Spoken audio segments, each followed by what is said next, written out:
चलो बच्चों, हम लोग देख रहे हैं क्वेश्चन नंबर 97 के आगे जेई का क्वेश्चन है। 97 के आगे मतलब ये डिटर्मिनेंट का है जो जेई में पूछा गया है। ठीक है, क्वेश्चन आपके स्क्रीन के सामने है, दिख रहा है। Summation D K is equal to 96, तो then n is equal to,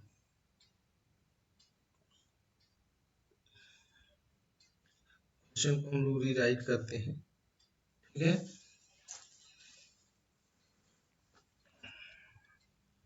ठीक है। Principle of if only one row or column of determinant contain variable like a, the summation of determinant is equal to the determinant formed by the summing only the specific row or column। अगर केवल एक ही रो में अगर variable है के, तो केवल उसी स्पेसिफिक रो का ही हम लोग समेशन निकालते हैं। ठीक है, उस रूल को हम लोग जनरलाइज रूल को इस तरह से कह सकते हैं कि अगर वो स्पेसिफिक है, केवल इसी में हमको डी निकालना है, तो हमको इसी में समेशन लगाना होगा, इस में नहीं लगाना। ठीक है, समेशन का कोई फॉर्मूला है जो आपको रटना पड़ेगा। अगर 1 के 1 है तो उसका वैल्यू n होता है। ठीक है, अगर k है, यहाँ 2 लगा दिया है, 2 अगर नहीं रहेगा तो इसमें भाग लग जाएगा n स्क्वायर प्लस n। ठीक है, और 2 के -1 है तो उसका n स्क्वायर होता है, इसे ध्यान रखना है। अब आपके पास जो डिटर्मिनेंट है वो दिया हुआ ये है। अब हम इसमें R2 में ऑपरेशन करते हैं, R1 को घटा देते हैं और R3 में भी R1 को घटा देते हैं, तो इस तरह से हमारे इस तरह से डिटर्मिनेंट आता है। ठीक है, अब N1 इस रो से भी कर सकते हैं, इसको एक्सपेंड तो हमारा क्लियरली आ जाएगा। ठीक है, तो इस तरह से हम उसे एक्सपेंड करेंगे तो n into 2 into n minus 2, इस तरह से इतना इक्वल टू 48, इस तरह से n इक्वल टू 6। ये तो क्वेश्चन जेई का बहुत इजीली हम लोग बना दिए। ठीक है, ये जानने के बाद ठीक उसी तरह से आधारित क्वेश्चन जो अभी हम लोग से जो फॉर्मूला देखे तो प्रैक्टिस करने का कुछ देखना चाहते हैं। ठीक है, तो उसी को हम लोग का थोड़ा सा देख लें। हम लोगों के पास दो प्रॉपर्टी है जिस पर हम लोग मेन पूछेंगे, जैसे इसका वैल्यू क्या होगा। इजी क्वेश्चन है जो मैं आपको दिखा रहा हूँ, तो इन क्वेश्चन को आपको बनाना है। ठीक है, तो उसके लिए मैं ये क्वेश्चन दे रहा हूँ, आपकी स्क्रीन पे है। इन क्वेश्चन को बनाकर प्रैक्टिस करने से क्या होगा, इस तरह का क्वेश्चन अगर आता है तो आप इसे इजीली बना सकते हैं। अगर ये है तो इसका समेशन डी के इक्वल टू इतना, इसको प्रूफ करना है। ठीक है, जैसे ये दिया हुआ है, इसका क्या -4 होगा, करके दिखाना है आपको। ठीक है, अब आपको सारे सवाल का हम बना दे रहे हैं। ठीक है, उसके लिए फार्मूला यूज किए हैं, ये तीनों फार्मूला आपको दिखा रहे हैं। पहला सवाल क्या है, ये दिया हुआ है, हमको क्या है किसी एक रूम में ही हमको लगाना है, क्योंकि ये जिस रूम में, ठीक है, तो उसको लगाए हमने इस तरह से लिख दिए। जिस रूम में हमारा रहेगा उसी में लगेगा, या जिस कॉलम में भी लगा सकते हैं। पेन से लिखिए आप, n यहाँ पर वेरिएबल नहीं है, n कांस्टेंट है, तो इस तरह से ये आया। अब जैसे इसमें लगाना, तो हम किसी के वाले कॉलम को भी लगा सकते हैं, के वाले रो को भी ले सकते हैं। तो इस तरह से मेरा वैल्यू यहाँ क्लियर है।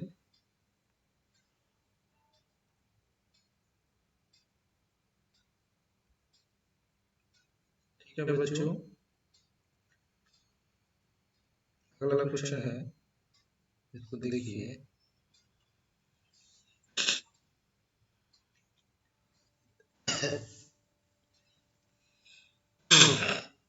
-1 क्या होगा, n स्क्वायर समेशन n क्या होगा, n इंटू n होगा, क्योंकि n तो कांस्टेंट है ना, बाहर आ जाएगा, इस तरह से 0 हो गया। इस क्वेश्चन को देखिए, जो मैंने क्वेश्चन दिया है उसे मैंने सॉल्व कर दिया है ताकि आप लोगों को दिक्कत, ठीक है।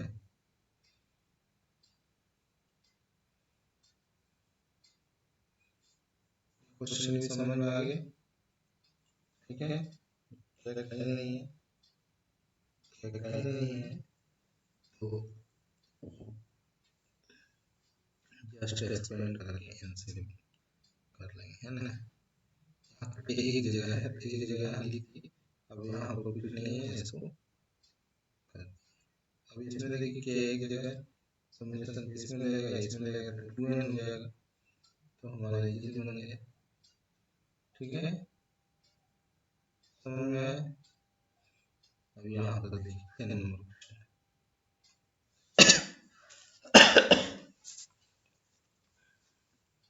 ठीक है, नीचे वाले रूम में था तो उसी हिसाब से बना दिया हमने। चलिए बहुत अच्छा, समझ में आ गया। चलिए 7 नंबर, ठीक है। ये चाहे कॉलम के लिए चाहे रो के लिए, तो हम रो के लिए तो इस तरह से दिख रहा है, ठीक है। ये सवाल समझ में आ गया। अगला क्वेश्चन इसको देखिए, इस तरह से अब कहीं भी पूछेगा तो हमको इजीली समझ में आ गया क्या करना है,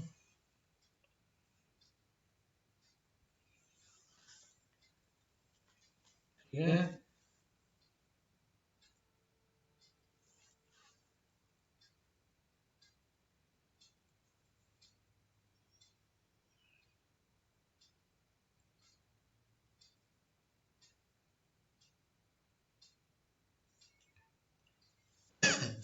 अब इसको देखते हैं, अगर a equal to this one है और b इक्वल टू ये है, a डैश b a, इसका मतलब समझना पड़ेगा कि क्या है।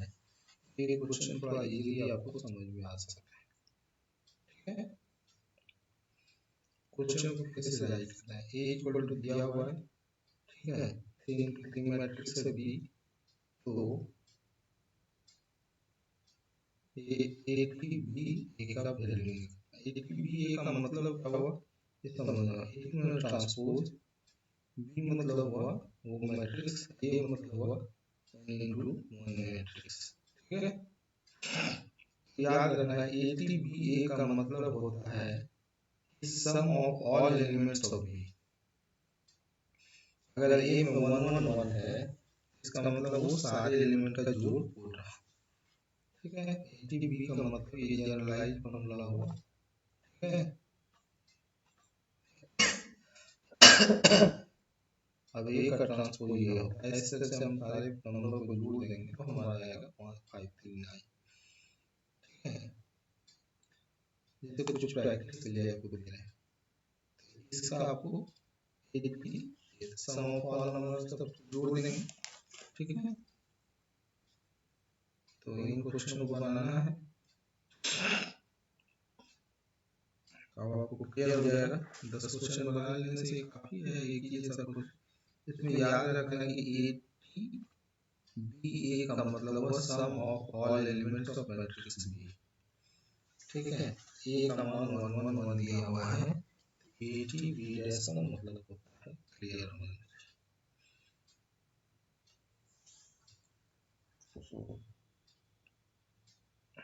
इस तरह से सारे क्वेश्चन को हमने बना कर दिया है। देखिए एक ही तरह का क्वेश्चन बना लेने से ये होगा, कोई सवाल आएगा तो टेंशन नहीं आएगा। इसको मैथमेटिकली प्रूफ करके दिखाया, जैसे ये गुना हो रहा है तो क्या होगा, b1 प्लस 2 फिर गुना हो रहा है तो ये सब का जोड़ हो जाएगा। अगला क्वेश्चन है, ये क्वेश्चन लिया गया है, ये बहुत ही सिंपल है ना। ये होता है SS मतलब 4 प्लस बीटा और ओमेगा का, और इसका मॉडुलस का वैल्यू है जी, कोई डिटरमिनेंट होता है। ये है कैली हैमिल्टन थ्योरम। अगर 2 into 2 मैट्रिक्स है तो उसका जो कैरेक्टरिस्टिक्स इक्वेशन होगा ये होता है, मतलब यहाँ पर जो नंबर आता है वो होता है ट्रेसेस और यहाँ जो नंबर होता है वो होता है डिटरमिनेंट। ठीक है, तो ट्रेस बोलते हैं, ट्रेस और डिटरमिनेंट समझ में आ गया। जैसे मान लीजिए आप क्वेश्चन को आपको यहाँ दिया हुआ, ठीक है, ये है ट्रेसेस, ट्रेसेस इसमें कितना 4 प्लस बीटा, डिटरमिनेंट का वैल्यू 18 मतलब 4 beta minus plus 12 equal to 18। यही तो पूछ रहा था, इसमें हमको ज़्यादा दिमाग लगाना, डिटरमिनेंट ये पूछ रहा है तो डिटरमिनेंट ये लिख दिए। ठीक है, अब ये दिया हुआ है, इसे कंपेयर किए तो डिटरमिनेंट ये, ठीक है। अब उसके लिए प्रैक्टिस क्वेश्चन दे दिए, बताइए ए का वैल्यू क्या है। इतना सारा में प्रैक्टिस करने में क्लियर हो गया। ठीक है, सब आंसर दे दिए हैं, कॉपी कलम उठाइए, शुरू हो जाइए। ठीक है, सॉल्यूशन भी दिया हुआ है। तो बच्चों हम लोग इस क्वेश्चन को क्लियर किए। फिर अगला क्वेश्चन है एस इज इक्वल टू ये भी जेई का है, दिया हुआ है। ठीक है, इसमें लैम्डा का वैल्यू पूछ रहा है। एस एक सेट है जो रूट एन है और एन का मान 1 से 50 के बीच में है और एन कोई ऑड नंबर है। ठीक है, ये एलिमेंट ऑफ एस और उसी एलिमेंट में से कोई एस है। एस का ऑप्शन क्या क्या हो गया पता चल गया। तो पूछ determinant of A adjoint A equal to 100 lambda, lambda equal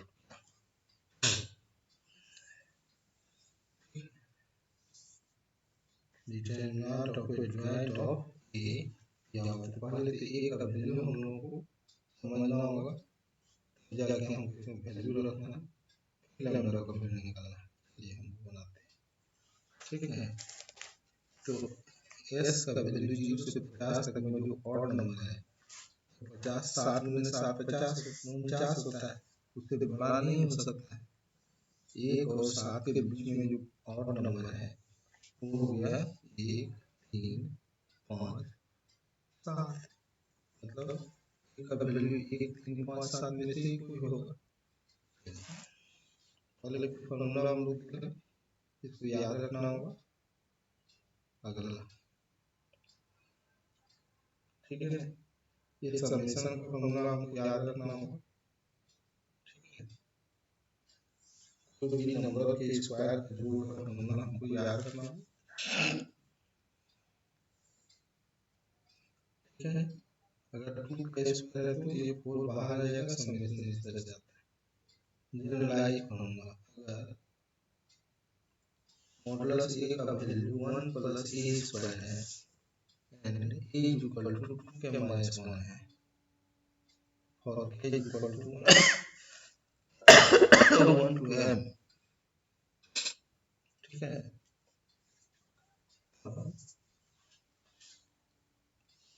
एडवांट निकालना है, क्या होगा? तो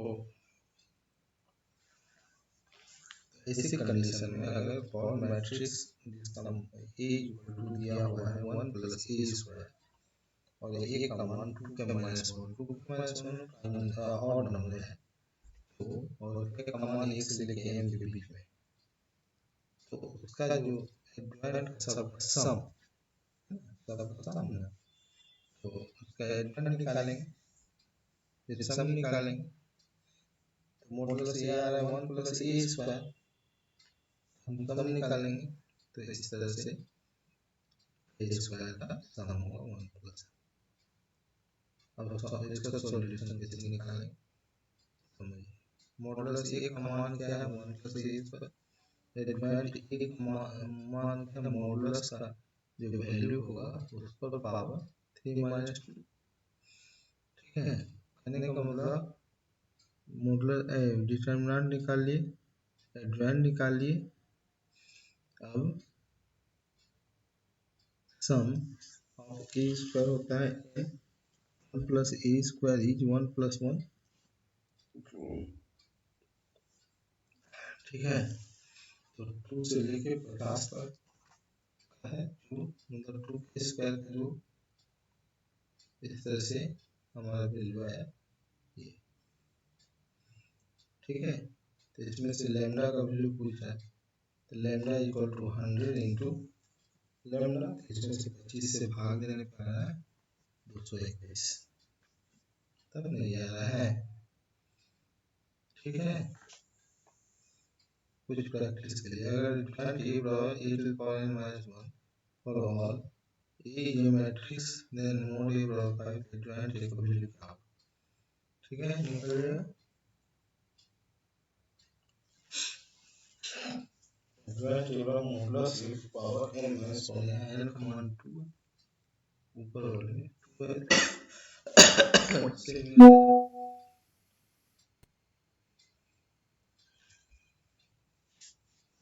ठीक है,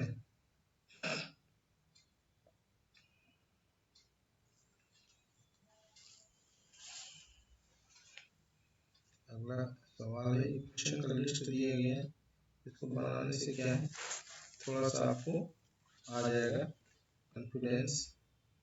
10 सवाल है, 10 मिनट भी नहीं लगेंगे, तो इस तरह से आपको कॉन्फिडेंस आ जाएगा। ठीक है, तो इस तरह से हम यहाँ खत्म करते हैं। धन्यवाद।